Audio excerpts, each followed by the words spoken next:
Hello friends, কী অবস্থা সকলের? আজকে আমরা দেখব কি করে আপনি ময়মনসিংহ থেকে রাজশাহীতে যেতে পারবেন ট্রেনের মাধ্যমে। তাহলে কথা না বাড়িয়ে চলুন শুরু করা যাক। প্রথমে আমি আমার ভার্সিটি থেকে বের হয়ে একটি অটো নিয়ে নিলাম ময়মনসিংহ রেলওয়ে স্টেশনের জন্য। কিছুক্ষণ পরে আমি স্টেশনে পৌঁছে গেলাম।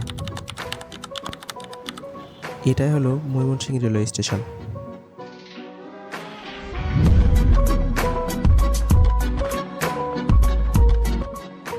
আমার ট্রেনের টিকিট আগে থেকেই কাটা ছিল, তাই জন্য আমি সোজা স্টেশনের ভেতরে ঢুকে গেলাম।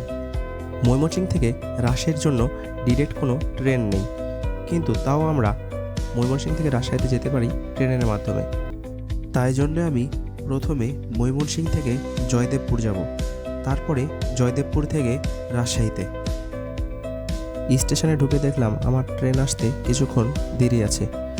কিছুক্ষণ অপেক্ষা করার পরেই ট্রেন চলে আসলো। ট্রেনে উঠে যাত্রা শুরু করলাম।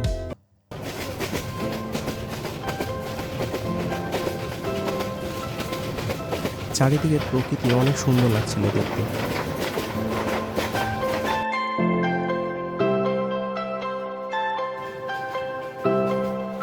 এখানে বলে রাখা ভালো, ময়মনসিংহ থেকে জয়দেবপুরের জন্য বিকাল 5টার একটা ট্রেন ছাড়ে। আমি সেই ট্রেনেরই টিকিট কেটেছিলাম। ট্রেন 30 মিনিট মতো লেট ছিল, যার জন্য জয়দেবপুরে পৌঁছাতে 7:30টার জায়গায় 8টা বেজে গেছিল।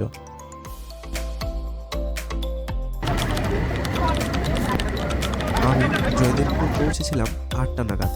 জয়দেবপুর থেকে রাজশাহীর জন্য আমি যে ট্রেনের টিকিটটা কেটেছিলাম সেটা হলো পদ্মা এক্সপ্রেস, যেটা ঢাকা থেকে ছেড়ে আসে এবং রাজশাহীতে যায়। ট্রেনটি জয়দেবপুর এসে পৌঁছাতো রাত 11:30 নাগাদ। যেহেতু অনেক সময় আছে, তাই জন্য অপেক্ষা ছাড়া আর কিছু করার নেই। আমি একটু স্টেশনটা ঘুরে দেখলাম, তারপরে শুরু হলো অপেক্ষার পালা। টানা 3 ঘন্টা অপেক্ষার পরে অপেক্ষার অবসান ঘটিয়ে অবশেষে আমার ট্রেনটি স্টেশনে এসে পৌঁছালো।